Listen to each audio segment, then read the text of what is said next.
ጌታችን መድኃኒታችን ኢየሱስ ክርስቶስ በተሰቀለበት በዕለተ ዓርብ ከሁለት ወንበዴዎች አጠገብ ነበር የተሰቀለው።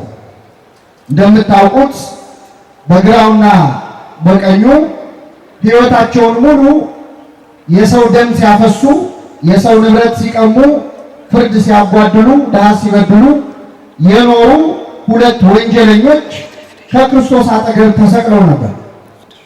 አምላካችን ከወንበዴዎች ጋር መሰቀሉ በአንድ ወገን የአይሁድ ተንኮል ነበረበት። አይሁድ ክርስቶስን ከወንበዴዎች ጋር የሰቀሉት ለተመልካች ለታዛቢ በግራም በቀኝም ያለው ወንበዴ ከሆነ ያው ከመሃል ያለው እንደነርሱ ወንጀለኛ ነው ብሎ ሰው እንዲጠላው፣ እንዲንቀው፣ እንዲጸየፈው አስበው ነበር ከወንበዴዎች መካከል የሰቀሉት። ይህ የነሱ ተንኮል ይሁን እንጂ አምላካችን ኢየሱስ ክርስቶስ ግን ከሁለት ወንበዴዎች መካከል በመሰቀሉ በአንድ ወገን ትንቢት ፈጸመ፣ በሌላ መልኩ ደግሞ ትንቢት ተናገረ ይላሉ ሊቃውንተ ቤተክርስቲያን። አምላካችን ከሁለት ወንበዴዎች መካከል በመሰቀሉ ነቢየ እግዚአብሔር ኢሳይያስ በትንቢተ ኢሳይያስ ምዕራፍ 53 ላይ አስቀድሞ ስለ ክርስቶስ መሰቀል የተናገረው ትንቢት ነበር። እንግዲህ አንዳንድ ነቢያት በብሉይ ኪዳን እየኖሩ ስለ ሐዲስ ኪዳን ዘርዝረው የጻፉ ነቢያት አሉ። የእኛ ሊቃውንት እንዲህ ያሉትን መጻሕፍት የብሉይ ኪዳን ወንጌል ወይም ደግሞ ደረቅ ሐዲስ ብለው ይጠሯቸዋል። ከነዚያ መካከል የመጀመሪያው ቁጥር 1 ትንቢተ ኢሳይያስ ነው። ነቢየ እግዚአብሔር ኢሳይያስ ከክርስቶስ ልደት እስከ ስቅለቱ ድረስ ዘርዝሮ ጽፏል። ሕፃን ተወለደልን፣ ወንድ ልጅም ተሰጠን፣ እነሆ ድንግል ምን ትላለች? ትጸንሳለች፣ ወንድ ልጅም ትወልዳለች ብሎ ነገረ ልደቱን በግልጥ የተናገረ ነቢይ ነው። በዚህ ምክንያት እስከ ሰማዕትነት የደረሰው። በ53ኛው መዝሙሩ ግን ስለ ክርስቶስ ስቃይ ነው የተናገረው። ዓርብ ዕለት ባይኖርም ነቢያት መጻያቱን ወደፊት የሚፈጸሙትን ነገር አሁን እንደሆነ አድርገው ስለሚናገሩ መንፈስ ቅዱስ ገልጦለት ነቢዩ ይናገራል። የሰማነውን ነገር ማን አምኗል? የእግዚአብሔርስ ክንድ ለማን ተገልጧል? በእርሱ ቁስል እኛ ምን አለን? ተፈወስን። እንደ በግ ለመታረድ ተነዳ ይላል። በሸላቾቹ ፊት ዝም እንደሚል በግ እንዲሁ አፉን አልከፈተም። በግ ፀጉሩን ሊሸለት ሲል የለም አሁን ብርድ ነው ፀጉሬን አታንሱብኝ አይልም። ሲጎትቱት አይበረታታም፣ በቀንዱ አይቃወምም። እንደ በግ ለመታረድ ተነዳ፣ በሸላቾቹ ፊት ዝም እንደሚል በግ እንዲሁ አፉን አልከፈተም ይልና በመጨረሻ ከአመፀኞች ጋር ተቆጠረ ይላል። ከምኖች ጋር? ከአመፀኞች ጋር። ስለዚህ ከአመፀኞች ጋር ተቆጠረ የሚለው ትንቢት ይፈጸም ዘንድ ዓርብ ዕለት አምላካችን ከሁለት አመፀኞች መካከል ነበር የተሰቀለው። በእርግጥ ክርስቶስ ከአመፀኞች ጋር የተቆጠረው ሲሰቀል ብቻ አልነበረም። የሚገርማችሁ ጌታችን ገና ሲወለድ እመቤታችን የወለደችው በቤተልሔም በበረት ውስጥ ነው። ቤተልሔም ለመሄዳቸው ምክንያቱ ግን ሕዝብ ቆጠራ ነበረ። ዮሴፍና እመቤታችን ከሰሎሜ ጋር ወደ ቤተልሔም የሄዱት በዚያ ጊዜ የሕዝብ ቆጠራ ታውጆ ስለነበረ፣ በዚያ የሕዝብ ቆጠራ ክርስቶስ ከተወለደ በኋላ ከዮሴፍ ጋር ከእመቤታችን ጋር የክርስቶስም ስም አብሮ በሕዝብ ቆጠራ መዝገብ ላይ ተጽፏል። ይገርማቸዋል። ይህ ማለት ምን ማለት ነው? ሰማያዊው አምላክ ከኛ ከኃጢአተኞች ጋር በአንድ መዝገብ ላይ ስሙ ተጽፏል ማለት ነው።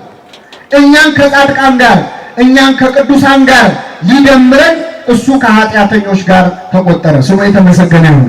አሁንም ክርስቶስ እያንዳንዳችንን ከኃጢአተኛ ቁጥር እንድንወጣ ብሎ ነው እሱ ዓርብ ዕለት ከወንጀለኞች ጋር የተሰቀለው። ክርስቶስ አሁን ተሰቀሉልኝ አይልም፣ ሙቱልኝ አይልም። እሱ ሞቶልናል። እኔ ለእናንተ ሞቻለሁ፣ እናንተ ለእኔ ኑሩ ነው የሚለው ክርስቶስ። እሱ ከኃጢአተኞች ጋር ተሰቅሏል። እኔ ለአንተ ብዬ ከአመፀኞች ጋር ተሰቀልኩ፣ አንተ እስቲ ለእኔ ብለህ ከኃጢአተኞች ቁጥር ውጣ፣ ከሰካራሞች ቁጥር ውጣ፣ ከወንጀለኞች ቁጥር ውጣ ነው የሚለው እግዚአብሔር። ይህን ለማድረግ በቸርነቱ ይርዳል። ስለዚህ ዓርብ ዕለት ክርስቶስ ከሁለት ወንበዴዎች መሃል ተሰቅሎ ነበረ። ተሰቅሎ ሳለ ይገርማቸዋል። በመጀመሪያ በግራም በቀኝም ያሉት ወንበዴዎች ክርስቶስን ይሰድቡት ነበር ይላል። የማቴዎስ ወንጌል ምዕራፍ 27ን ስታነቡ ክርስቶስ ብዙ ስድብ ወርዶበታል። መቼስ አምላካችን 3 ዓመት ሙሉ ያልወረደበት አይነት ስድብ የለም። ጋኔን ይዞታል ሁሉ ያለው አለ። ክብር ይግባውና አምላካችን ያልተሰጠው አይነት ስድብ የለም። ብዙ ነገር ተብሏል። ዓርብ ዕለትም ወደ መስቀሉ እየመጡ አይሁድ ይሰድቡት ነበር። የእግዚአብሔር ልጅ ከሆንክ ከመስቀሉ ውረድ ይሉት ነበር። ከሁሉ በጣም የሚገርመው እንደው ስድብ ጥዋን ነበር። በጣም አስገራሚ ተሳዳቢ ይገኛል። ኃላፊዎች አሉ። ዓርብ ዕለት ክርስቶስ ሲሰቀል በዛ ጋር ያልፉ ነበር ይላል። ሲያልፉ ሲያዩ ተሰቅሏል። ሰው ሁሉ ሲሰድበው ሲያዩ አይ ስድብ ሳይገባ አይቀርም ብለው እነሱም የበኩላቸውን አስተዋጽኦ ለማድረግ ወደ መስቀሉ ቀርበው ክርስቶስን ሰደቡት ይላል። አንዳንድ ሰው አለ በማያውቀው ተሳድቦ ኃጢአት ውስጥ የሚገባ የሚኮነን። ቤተክርስቲያን ላይ በማያውቀው የሚናገራል። መቼስ ክርስቶስ ድጋሚ አይሰቀልም።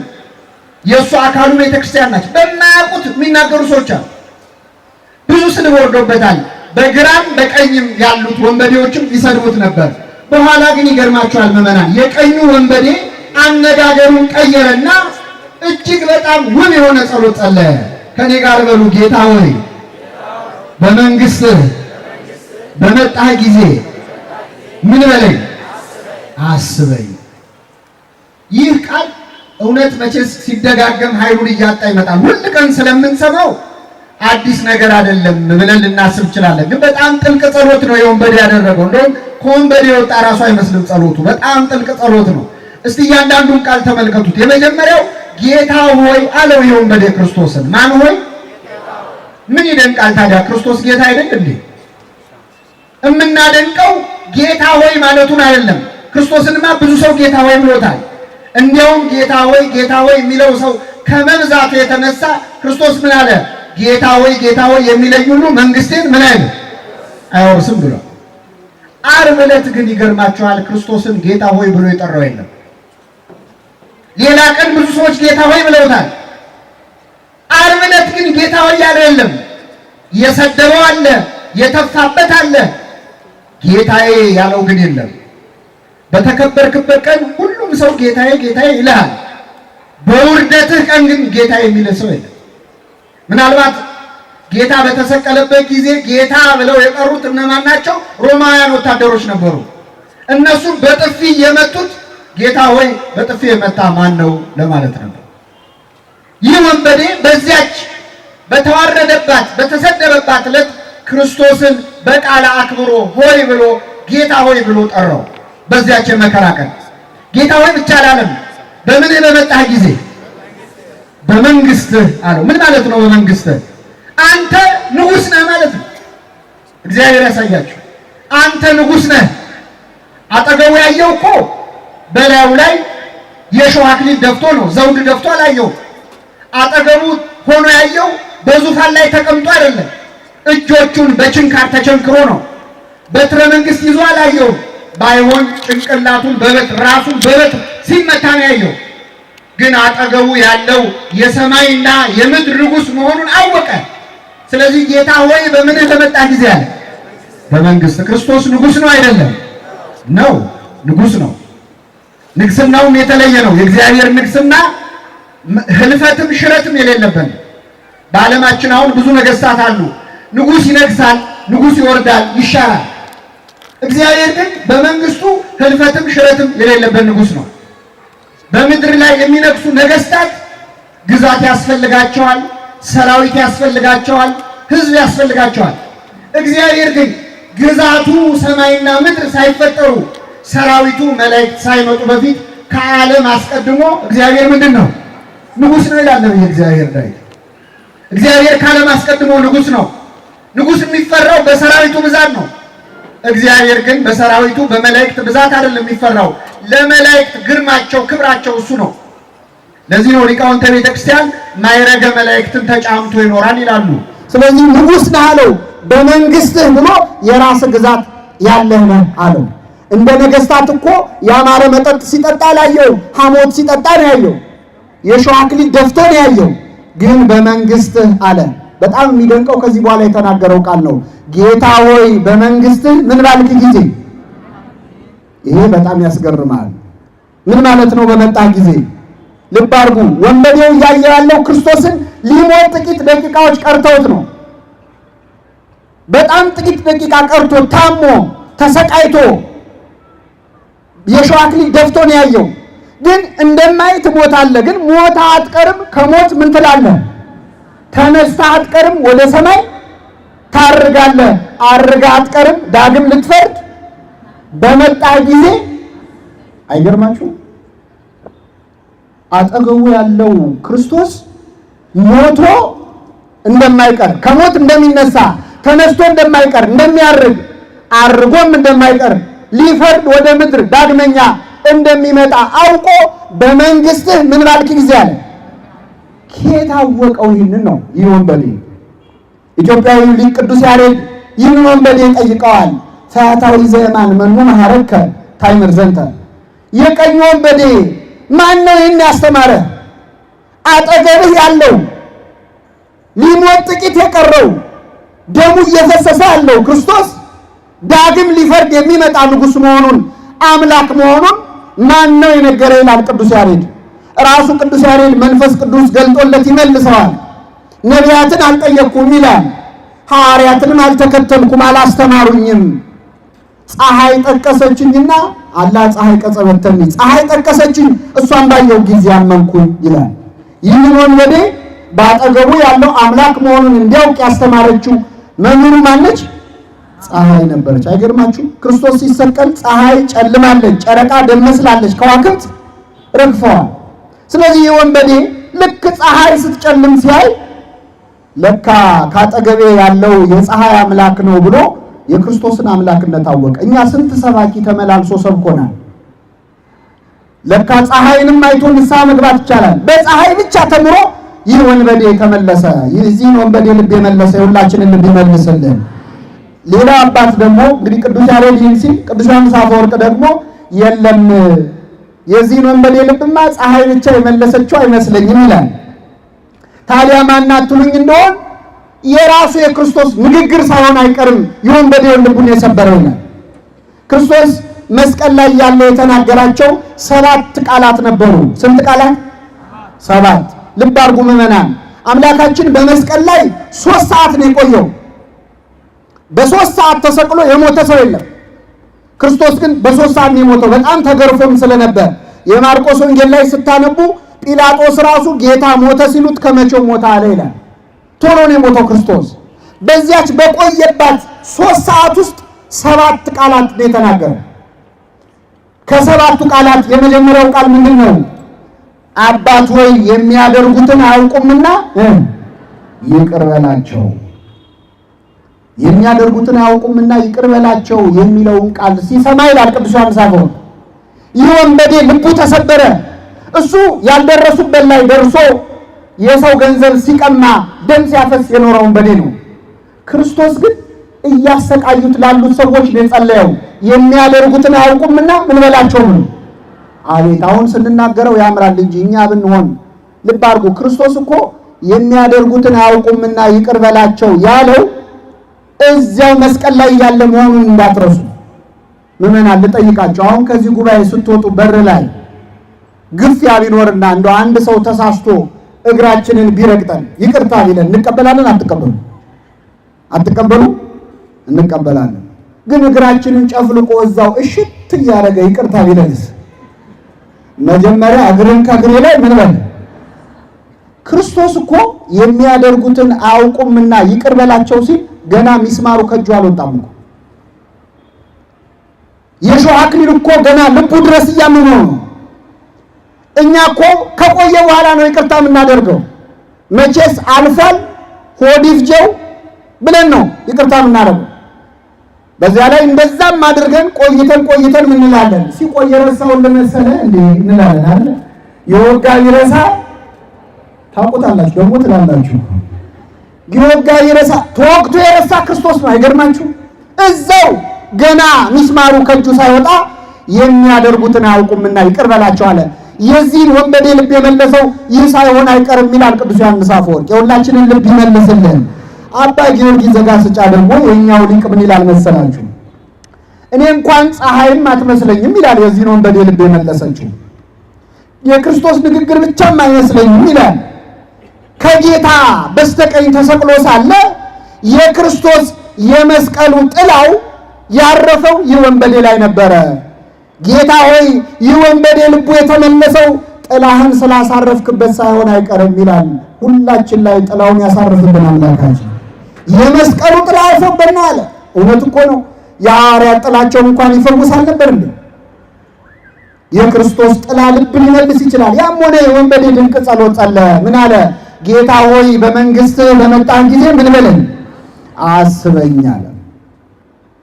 አስበኝ ማለት እንደው አንድ ወንበዴ በቀኝ ነበር እንደው የት ገብቶ ይሆን በለኝ ማለት አይደለም።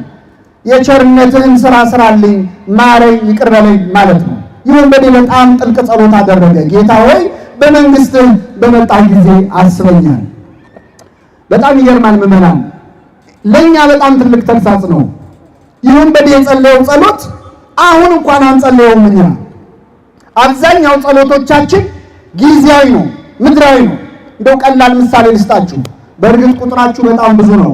አሁን እዚህ ያለነው ምዕመናን እንደው በአንድ ትልቅ አውቶቡስ ተሳፍረን ወደ አንድ ገዳም ጉዞ ብናደርግ ከኔ ጋር ናችሁ? እንደው አያድርገውና ምሳሌ ነው፣ አይዟችሁ እንዳትፈሩና በአውቶቡስ ተሳፍረን ጉዞ ስናደርግ እንደው መኪናው ከሾፌሩ ቁጥጥር ውጭ ሆኖ ወደ አንድ ገደል እንደው እየበረረ ሊገባ ትንሽ ቢቀረው ሁላችንም እንጮሃለን። ወደ ማን ነው የምንጮኸው? ምን አድርግ ብለን? ግን አልተሳካም። መኪናው ወንዝ ውስጥ ገባ። መኪናው ወንዝ ውስጥ ገብቶ ውሃው እያሰጠመን ወገባችን ላይ ደርሷል። አሁንም ልብ ካለን መቼስ ድንጋጤው ዝም የሚያስብለው ሰው አለ። ግን እንደው ልብ ካለን አሁንም እንጮሃለን። ወደ ማን ምን አድርግ ብለን? አድነን። ግን አልተሳካም። ውሃው አንገታችን ጋር ደረሰ። ልንሰጥም ጥቂት ሰከንዶች ነው የቀሩት። እንጮሃለን። ወደ ማን ምን አድርግ ብለን? አድነን። አንድ ሰው እንደው ነፍሴን በሰማይ አደራ አይልም? አንድ ሰው። ሁላችንም ሐሳባችን ከዚያች ወንዝ ወጥቶ ኑሯችንን ምን ለማለት ነው? ለመቀጠል ነው። እግዚአብሔር ያሳያቸው። ይህ ወንበዴ ጌታ ሆይ በመንግስት በመጣ ጊዜ ምን በለኝ። የግራው ወንበዴ ግን ምን አለ? አንተ ክርስቶስ ከሆንክ ራስህንም እኛንም አድነን አለ። እኛ ታዲያ የግራውንን የቀኙንን ምን? የግራውንን። እግዚአብሔር የቀኙ ያድርገን። ትልቅ ጸሎት የጸለየው። የእኛ ጸሎት እኮ ጊዜያዊ ነው፣ ምድራዊ ነው። ስለት ሲነገር አትሰሙ? የምንሳለው ስለት ታምሜ ነበረ ተፈወስኩ፣ ስራ የለኝም ስራ አጥቼ ነበር ስራ አገኘው፣ እንደው አንድ ለንስሐ አብቃኝ ብዬ ነበር ለንስሐ ስላበቃኝ የሚል ስለሰምታችሁ። ልመናችን ሁሉ ምድራዊ ነው፣ ጊዜያዊ ነው። ሰማያዊ ልመና ለመለመን ያብቃል። ለትልቁ አምላክ የሚበቃ እኮ ትልቅ ልመና የለንም። እንደው መንግስት ጥቃቅንና አነስተኛ ይላል። ጥቃቅንና አነስተኛ እኮ ነው የኛ ልመና። ጊዜያዊ ነው፣ ምድራዊ ነው። ይህ ወንበዴ ግን ጥልቅ ጸሎት ጸለየ። ጌታ ሆይ በመንግስት በመጣህ ጊዜ ምን በለኝ አስበኝ። ቀላል ሰው እንዳይመስላችሁ፣ ገድሉ ብዙ ነው። ይህም ብቻ አይደለም ያደረገው። ዓርብ ዕለት ይህ ወንበዴ በንግግር ብቻ አይደለም የዳነው። ንግግሩ በእርግጥ ድንቅ ነው፣ ጥልቅ ጸሎት ስለሆነ። እንደውም አንዱ ባለቅኔ ምን ብሏል መሰላችሁ? ይህ ወንበዴ እድሜውን ሙሉ የኖረው ሲሰርቅ ነበር። መጨረሻ ምን ሰረቀ ካላችሁ ገነትን እዛው መስቀል ላይ ሰረቀ ይላሉ። በቀረችው እድሜ ትልቅ ንግግር ነው የተናገረው። ግን ከንግግር ውጭም ደግሞ ብዙ ስራ ሰርቷል። ምን አደረገ? ጓደኛው ክርስቶስን ሲሳደብ ሲሰማው አንተ ክርስቶስ ከሆንክ ራስህንም እኛንም አድን አለ ይላል። ሲሰማው ምን አለ? አንተ በዚህ ፍርድ ላይ ያለ እግዚአብሔርን አትፈራውምን? እኛስ ስላደረግነው የሚገባንን ፍርድ እንቀበላለን አለ። ከኔ ጋር በሉ፣ ስላደረግነው የሚገባንን እንቀበላለን። ምን ማለት ነው? ለተረገመው የመስቀል ላይ ሞት የሚያበቃ ኃጢአትን ሰርተናል ማለት ነው። አመነ ማለት ነው። ተአምኖ አጣው ማለት ነው። ንስሐ ገባ። አያችሁ፣ አብረው ነው ኃጢአት የሰሩት ከዚህ ወንበዴ ጋር። ጓደኛው ነው። አብረው ሲዘርፉ ሲካፈሉን የኖሩት። አብሮ ኃጢአት መስራት ቀላል ነው። አብሮ ንስሐ መግባት ግን ከባድ ነው። ምመና ብዙ ሰዎች አብረው ይጠጣሉ፣ አብረው ይሰክራሉ፣ አብረው ንስሐ ግን አይገቡም። ለኃጢአት ጓደኛ የሆኑ ለንስሐ ግን ጓደኛ የሆኑ ሁለቱም ከክርስቶስ አጠገብ ናቸው። ያንዱ ልብ ሲመለስ ያንዱ ልብ ግን ደንድኖ ቀረ። ጓደኝነታቸው መስቀል ላይ በመቅሰፍት ነው የተለያዩት። በእውነት በጣም ያሳዝናል። አመነ ወንበዴ። ለተረገመው የመስቀል ሞት የሚያበቃ ኃጢአትን ሰርተናል። ኃጢአታችንን የምናምንበት ልቡና ያድነን። ይህም ብቻ አይደለም ያለው፣ ይህ ግን ምንም ክፋትን አላደረገም ማለት። ይህ ግን ምንም ክፋትን አላደረገም ብሎ ስለ ክርስቶስ ንጽሕና መሰከረ። በጣም ይገርማል። ዓርብ ዕለት እኮ አንድ ሰው ክርስቶስ ንጹሕ ነው ብሎ ምስክርነት አልወጣም። አንድ ሰው ሐዋርያቱ እንኳን ከወንጌላዊ ዮሐንስ በስተቀር ሁሉም እግሬ አውጪኝ ብለው ነው ሄዱት። ምን አጠፋ ከማስተማር ከመፈወስ ውጪ ምን በደል አለበት ያለ ሰው ሁሉም ነው ካዱት። ሌላው ቀርቶ የፈወሳቸው ሰዎች፣ ልጃቸውን ከሞት ያስነሳላቸው ሰዎች ልጄን ከሞት አስነሳልኝ እንጂ ምን አጠፋ ብለው አልመሰከሩም። ያቺ 12 ዓመት ይፈሳት የነበረውን ደም ቀጥ ያደረገላት ሴት ደሜን ቀጥ አደረገው እንጂ ምን አጠፋ አላለች። አንድ ሰው አልመሰከረም ለክርስቶስ። ኧረ እንደውም በጥፌ የተማቱም አሉ እኮ ታስታውሳላችሁ። ዮሐንስ ወንጌል ምዕራፍ 5 ላይ ያለ አንድ በሽተኛ ነበር። 38 ዓመት ተኝቶ የነበረበት በስቃይ የነበረበትን ሕይወት ክርስቶስ ያላቀቀው ታስታውሳላችሁ አይደል? ክርስቶስ መጣና ተነሳና አልጋህን ተሸክመህ ምን በል ሂድ አለ። ያ ሰውዬ ወዲያውኑ ዳነ። አልጋውን ተሸክሞ ሄደ፣ ፈወሰው፣ አዳነው። በጣም ይገርማል። ይህ ሰው ግን ሐሙስ ዕለት ክርስቶስ ለፍርድ በቀረበ ጊዜ እዚያ ቦታ ላይ ቆሞ ነበረ። ሊቀ ካህናቱ ፊት ቆሞ ሳለ ክርስቶስ መልስ ሲሰጥ ሲሰማው እንዴት ደፍረህ ለሊቀ ካህናት መልስ ትሰጣለህ ብሎ የክርስቶስን ፊቱን በጥፊ መታው ይላል። እየሰማችሁ ነው? የክርስቶስን ፊት ምን አደረገው? በጥፊ መታው። ይህ ጊዜ ጌታ ምን አለ? ለምን ትመታኛለህ አለ ይላል። እስኪ ከኔ ጋር በሉ፣ ለምን ትመታኛለህ? አሁን ክርስቶስ ዓርብ ዕለት ያ ሁሉ ጅራፍ ሲወርድበት ለምን ትመቱኛላችሁ ብሎ አላለም። ይህ ሰው ግን በጥፊ ሲመታው ለምን ትመታኛለህ አለው። እንዴ ያ ሁሉ ጅራፍ ሲገርፍበት ለምን እንደዚህ አላለም? የዚህ ወንበዴ ጥፊ ለምን አመመው ካላችሁ ክርስቶስ ያመመው በጥፊ መመታቱ ሳይሆን ባዳነው ሰው እጅ መመታቱ ነበረ። ባዳነው ሰው ክፉ ተናግሬ ከሆነ ስለ ክፉ መስክርብኝ፣ መልካም ተናግሬ ከሆነ ስለምን ትመታኛለህ አለው ይላል። አልጋህን ተሸክመ ሂድ ከማለት ውጪ ምን ክፉ ቃል ወጥቷል ካፌ? ተናግሬ ከሆነ መስክርብኝ፣ አለዚያ ለምን ትመታኛለህ አለው። አምላካችንን በኃጢአታችን ከመምታት በቸርነቱ ይሰውረን። አንድ ሰው ንጽሕናውን አልመሰከረለትም። ይህ ወንበዴ ግን በእውነት በሚደንቅ ቃል ይህ ምንም ክፋትን አላደረገም፣ እኛ ግን ስላደረግነው የሚገባንን እንቀበላለን አለ። ጓደኛውንም ጭምር መከረው፣ አስተማረው። በቀረችው ዕድሜ ልብ አድርጉ፣ ጌታ ሆይ አለ፣ በመንግሥት አለ፣ በመጣህ ጊዜ አለ፣ አስበኝ አለ። ድንቅ ቃል፣ ድንቅ ጸሎት አቀረበ። ንስሐ ገባ፣ ጓደኛውን መከረ። በዚህ ጸሎቱ ምክንያትም ወደ ገነት ትገባለህ ተባለ። ክርስቶስ ምን አለው? እውነት እውነት እልሃለሁ ዛሬ ከኔ ጋር በየት ትሆናለህ? በገነት ትሆናለህ አለው። ሁለት ነገር እናንሳና ትምህርታችንን እናጠቃልላለን። ይህ ወንበዴ የጸለየው ጸሎትና ክርስቶስ የመለሰው መልስ በጣም አስገራሚ ነው። ጌታ ወንበዴ የጠየቀው ጌታ ሆይ በመንግስት በመጣ ጊዜ ምን በለኝ? ዓርብ በዕለተ ምጽአት ልትፈርድ ስትመጣ ሁሉም ከሞት ስታስነሳ ያው እኔንም ማስነሳት አይቀርም፣ የዛን ጊዜ ይቅር በለኝ ማረኝ ያለው። ክርስቶስ ግን ምንድን ያለው? እውነት እልሃለሁ መቼ በገነት ትሆናለህ? ዛሬ አለው። የእግዚአብሔር ቸርነት አይገርማችሁም? ስሙ የተመሰገነ ይሁን። አቤት ይሄ ታሪክ አሁን በታምረ ማርያም በድርሳነ ሚካኤል ላይ ቢሆን የተጻፈው አንዱን ወንበዴ ገነት አስገባው ተብሎ ተጽፎ ቢያገኙ ሰዎች ይሄማ ተረት ነው ይሉን ነበረ። ይህን ታሪክ በወንጌል ያጻፈ አምላክ ስሙ የተመሰገነ ይሁን። አይገርማችሁ? ወንበዴው ዛሬ ከኔ ጋር በገነት ትሆናለህ።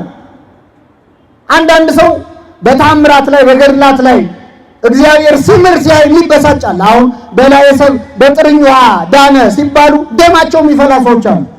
እንዴ በላዔሰብ እንዲድን ውሃው በበርሜል መሆን ነበረበት?